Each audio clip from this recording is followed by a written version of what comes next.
عزیز طلبہ و طالبات، ہم لوگ بی اے سال اول میں غزل کا مطالعہ کر رہے تھے۔ غزل کا مطالعہ کر رہے تھے۔ ہم نے غزل کے دیگر نکات کا مطالعہ کیا۔ اب جس موضوع کو ہم کو موضوع بحث کرنا ہے، جس کو موضوع گفتگو بنانا ہے، وہ ہے غزل کی مقبولیت کے اسباب۔ غزل کی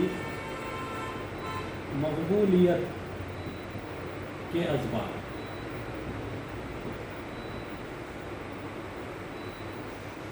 چلیں آگے دیکھتے ہیں کہ غزل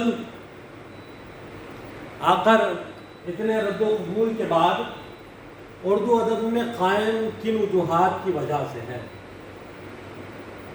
غزل کو وہ کیا اسباب تھے جس نے غزل کو اردو ادب سے نکال کر دیگر ادبیات میں بھی متعارف کروایا؟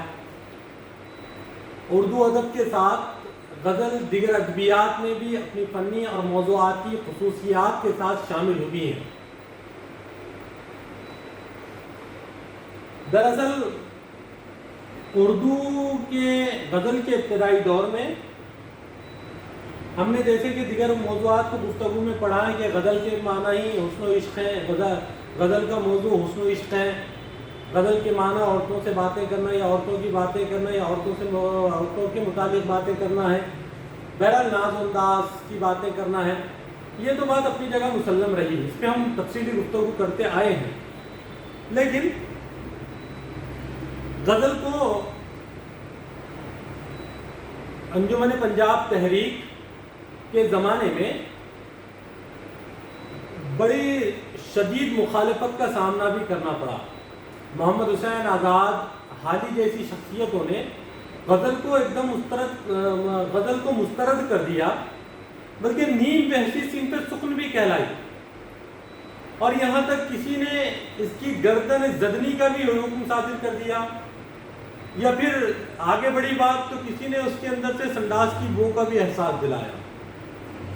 بہرحال بات یہ رہی کہ غزل کو رد کرنے کی وجوہات تھی، کئی وجوہات رہی ہیں، جس میں سے غزل کا فن رہا۔ جو وجوہات غزل کو رد کی گئی اس میں ایک ہے غزل کا فن، خصوصیت سے کمیت لفظی۔ نمبر 2 غزل کا موضوع۔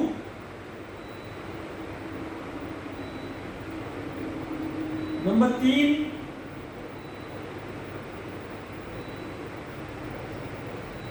بہرحال یہ 2 اہم موضوع رہے جو غزل کے رد کے رہے ہیں۔ غزل کے فن کے متعلق جن اصحاب قلم نے غزل کے فن کو نشانہ بنایا اور غزل کو رد کیا، ان ناقدین کا یہ ماننا رہا کہ غزل کے جو شعر ہیں وہ شعر یا 2 مصروں میں بات کا مکمل ادا ہونا ممکن نہیں ہے، اور غزل کا فن یہ تقاضا کرتا ہے کہ ایک شعر میں بات مکمل کہہ دی جائے۔ اس لیے غزل کا شعر، غزل کا مطلع سے لے کر مقطع تک کا ہر شعر موضوعاتی اعتبار سے، عنوان کے اعتبار سے مختلف ہوتا ہے۔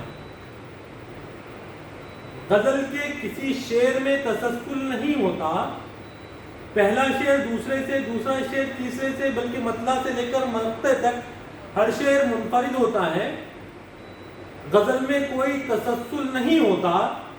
یہ غزل کے فن کے نقائص میں سے ایک نقص تھا۔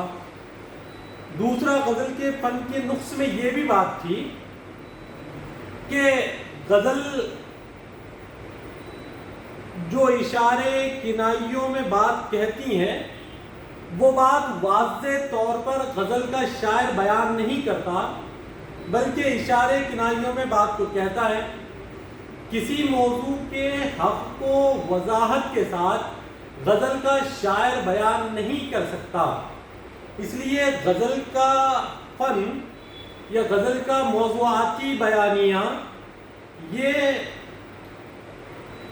کسی مقصد کے تحت یا کسی پیغامبری کے طور پر برتا نہیں جا سکتا، اس لیے غزل کو مورد الزام ٹھہرا گیا، رد کیا گیا۔ اب غزل کے موضوعاتی اعتبار سے آئیے تو سب سے پہلی غزل کی بنیادی اساس پر پڑی۔ غزل کا موضوع، غزل کی بنیادی اساس ہے کہ حسن و عشق کا بیان، محبوب کے ناز و نخرے، انداز و بیان، محبوب کے لالا و غازہ، محبوب کے زلفوں کا ذکر، محبوب کے انداز تکلم کا ذکر، محبوب کی چال ڈھال کا ذکر، بلکہ غزل کے ہر شعر میں شاعر جو غزل کے بنیادی موضوعات تھے ان موضوعات کے اندر اپنے محبوب کی مکمل جامع تصویر کشی کر جاتا تھا۔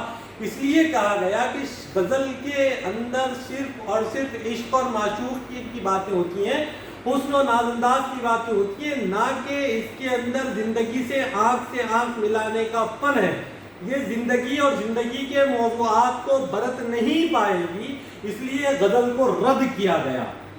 غزل کے یہ دو نکات رہے، ایک اجمالی طور پر اور ضمنی طور پر بہت ساری ایسی چیزیں ہیں جس کی وجہ سے غزل کو رد کیا گیا۔ یہ دو بنیادی موضوعات ہیں جس کی وجہ سے غزل کو رد کیا گیا۔ کیا یہ موضوعات ہم دیکھتے ہیں کہ ناقدین نے جن اسباب کی بنیاد پر غزل کو رد کیا تھا وہی اسباب اس کی مقبولیت کا سبب بن گئے۔ جیسے کہا گیا کہ دو مصروں یا ایک شعر میں شاعر کو مکمل بات کہنی ہوتی ہے۔ اب یہ بات کسی کی نظر میں اس کی کمی ٹھہری، لیکن یہی بات اس غزل کی خوبصورتی بن گئی اور غزل کی کمیت میں جمیت کا تعارف کا احساس دلایا کہ ایک شاعر کم سے کم لفظوں میں، کم سے کم بیانیہ میں، اشاروں کنائیوں میں ہر وہ بات کہہ جاتا ہے جو ایک طویل تر نظم میں کہنا ممکن نہیں، بلکہ غزل کا اشعار، غزل کے دو مصرے اشارے کنائیے میں سامع و قاری کے محسوسات کو بیان کر جاتے ہیں۔ یہ غزل کی خصوصیت ٹھہری۔ ساتھ ہی ساتھ غزل کا مختصر ہونا یہ بھی رد کا باعث بنا کہ غزل 5 یا 7 اشعار پر مشتمل ہوتی ہیں، اس کے بحریں متعین ہیں، اس کو کسی وزن پر لکھا جانا ہوتا ہے، یہ بحر اور اوزان سے ہٹ کر لکھی جائے تو بے فائدہ ہو جائے گی، اس لیے یہ بھی اس کا الزام ٹھہرا تھا۔ لیکن یہی خامی غزل کی خوبصورتی اور غزل کی مقبولیت کا سبب بن کر سامنے آئی۔ کہا کہ غزل کے موضوعات کے اندر، غزل کے فن کے اندر جو کہا گیا کہ پہلا شعر مطلع ہوتا ہے، دوسرا شعر اگر ہم قافیہ اور ہم ردیف ہو تو اس کا مطلع کہلاتا ہے، اور پھر اس کے اندر آخری شعر جس میں شاعر اپنا تعارف پیش کرتا ہے وہ مقطع کہلاتا ہے۔ یہ ساری جو چیزیں آئی یہ غزل کا حسن بن کر سامنے آئی، یہ ساری جو چیزیں آئی یہ غزل کا حسن بن کر سامنے آئی کہ کم سے کم لفظوں میں مختصر ترین بیانیہ کے ساتھ اشاروں کنائیوں کے اندر تشبیہات، استعارات اور رمز و کنایے سے شاعر اپنے مافیوس ضمیر کو، اپنے احساس کو، اپنے جذبات کو کم لفظوں میں صفحہ کرتاس کے سپرد کر کے ایک منضبط قافیہ، ردیف اور اوزان کے خیال کے اندر خیال رکھتے ہوئے لفظوں کو باندھ کر بہت خوبصورتی سے پیش کر دیتا ہے۔ یہ غزل بن گئی۔ اتنے کم اس کمیت کے ساتھ جمیت کا تعارف غزل کی نہ کہ خامی بلکہ خوبی ثابت ہوا۔ اس لیے غزل آج اردو زبان ہی میں نہیں بلکہ اردو غزل اپنے فن اور اپنے اجزائے ترکیبی کے پورے فنی لاؤ لشکر کے ساتھ فنی لوازمات کے ساتھ آج عالمی ادبیات میں اپنا سکہ جمائے ہوئے ہیں. جیسے آج ہندی زبان میں غزل ہو بہو اردو فنون کے اعتبار سے لکھی جا رہی ہیں، مراٹھی میں غزل لکھی جا رہی ہیں، انگریزی میں غزل لکھی جا رہی ہیں، ترکش میں غزل لکھی جا رہی ہے، رشین میں غزل لکھی جا رہی ہیں، کیا کہتے ہیں لیٹن میں غزل لکھی جا رہی ہیں، تمل میں غزل لکھی جا رہی ہیں، کنڑا میں غزل لکھی جا رہی ہیں، بلکہ ہندوستان کی تقریباً بولی جانے والی زبانوں میں غزل لکھی پڑھی سنی جاتی ہیں. اور کمال تو یہ ہے کہ غزل کا جو بنیادی عنصر، غزل کا بنیادی عنصر جو غزل کو مقبولیت بخش گیا وہ غزل کا تغزل ہے، غزل کی غنائیت ہے، غزل کی غنائیت ہے. جو تیسرا عنصر ہے تغزل اور غنایت.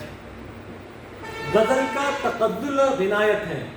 آپ کمال یہ دیکھیں گے کہ اگر کوئی اردو زبان نہ بھی سمجھتا ہو، اردو سے واقف نہ بھی ہو، تو وہ سامع جب غزل سنتا ہے تو سر دھننا شروع کر دیتا ہے. اس لیے میں نے کہیں لکھا تھا کہ غزل ایک جادو کا نام ہے جو عالمی ادبیات پر قاری و سامی کے سر جڑ کر بولتا ہے. تو یہ غزل کا تغزل ہے جو غزل کا جادو ہے. جو اردو زبان جاننے والا ہو یا نہ ہو، اردو سے واقف ہو یا نہ ہو، اگر وہ سامع ہے تو وہ سامع غزل کے ایک ایک لفظ کے پیچھے چھپے محسوسات و احساسات اور ان اشارے کنائیوں تک پہنچ جاتا ہے جو شاعر بیان کرنا چاہتا ہے، اور اس کی غنائیت اپنے سامع کو اپنے حصار میں باندھ لیتی ہے. غزل کا تغزل اور غزل کی غنائیت بھی غزل کے مقبولیت کے اسباب میں سے ایک بڑا سبب ہے. آپ دیکھیے کہ آج سے 450 سال پہلے امیر خسرو کا شعر کہ بہار مستی مکند رنجی بہار ہجرا بیچارہ دل ہے سنائی دیتی ہیں جس کی دھڑکن تمہارا دل یا ہمارا دل ہے. 450 سال پہلے لکھا گئی ہوئی یہ غزل لتا منگیشکر گاتی ہیں. لتا منگیشکر سے ماقبل شعراء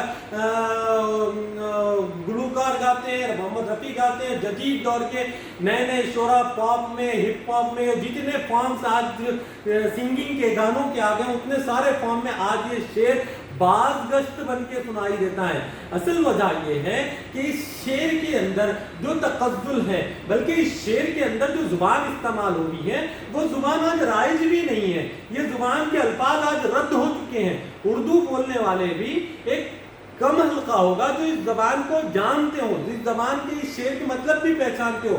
لیکن آج اردو والوں میں ہی نہیں بلکہ دنیا کے اوپر آج یہ فارم یہ اپنی شکل بدل کر یہ باز گشت کی طرح سنائی دیتا ہے.